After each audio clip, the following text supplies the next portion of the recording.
The shaker sounds good, the conga sounds good, and this is no big deal when you can overdub tracks in a studio setting. But when you're playing live, that conga and shaker still sound good when you play them together. So in this video, we're working on some ways to play shaker and conga at the same time. I'm Kevin Zahner, welcome to Rhythm Notes.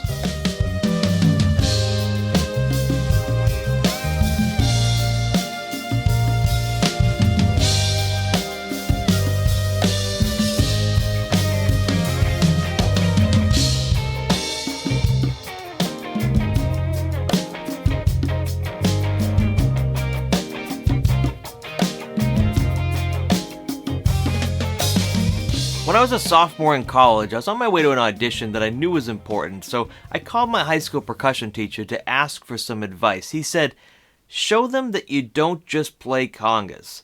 I knew this meant I had to pay special attention to instruments like shaker. So I played shaker on one section, and when it was time for congas, I added the conga with my free hand because the shaker just felt like it needed to keep going into the next section, like it would sound wrong otherwise. I don't know if it was playing the shaker or the congas and shakers at the same time, but I think paying a special attention to the phrasing of the song and what I was playing made the difference. So let's play some grooves that help us work in shaker and conga at the same time.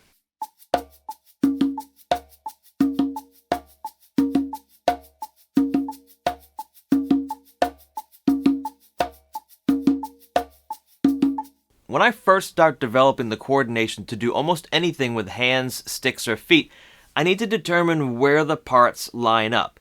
So start slowly with a shaker and add the conga rhythm one stroke at a time.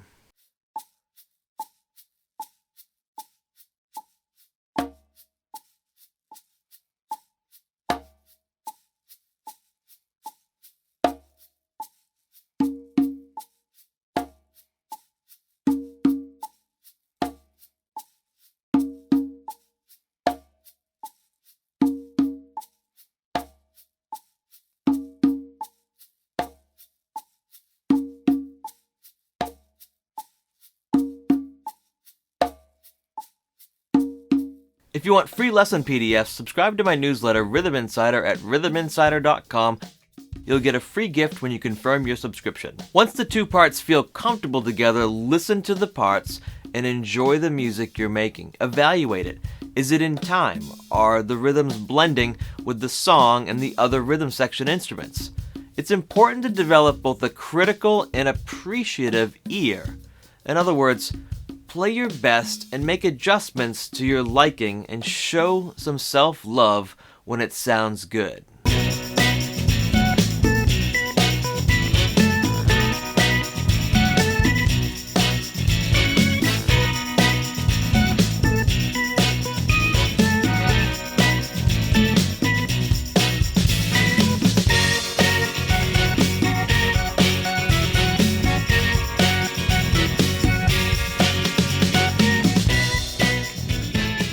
You can hold the tambourine in whatever way works best for you, but just remember to consider how you hold it will affect the sounds you're trying to make. I hold it with my palm facing up because I feel in more control of the jingles. It's easier, to maintain a relatively consistent sound. 1, 2, 3, 4.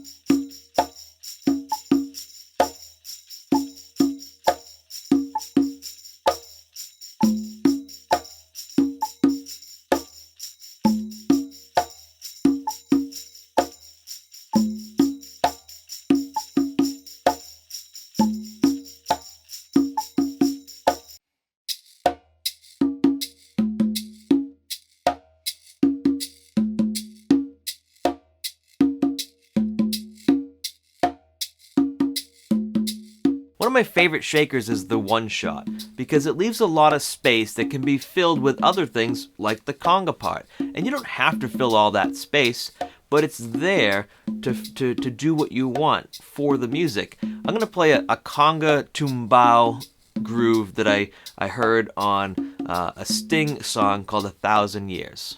1, 2, 3, 4.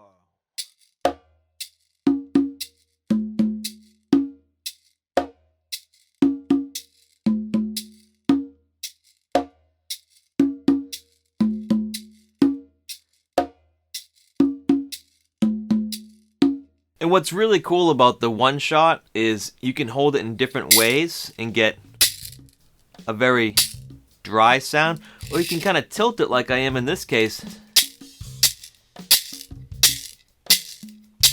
and you get a little bit more dirt after your initial hit.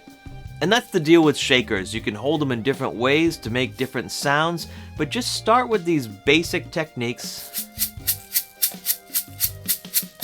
using your wrist that'll allow you to incorporate other instruments like congas, or you could play timbales, or you could also play bongo or cowbells, blocks, anything else really to add to the layers that you're creating.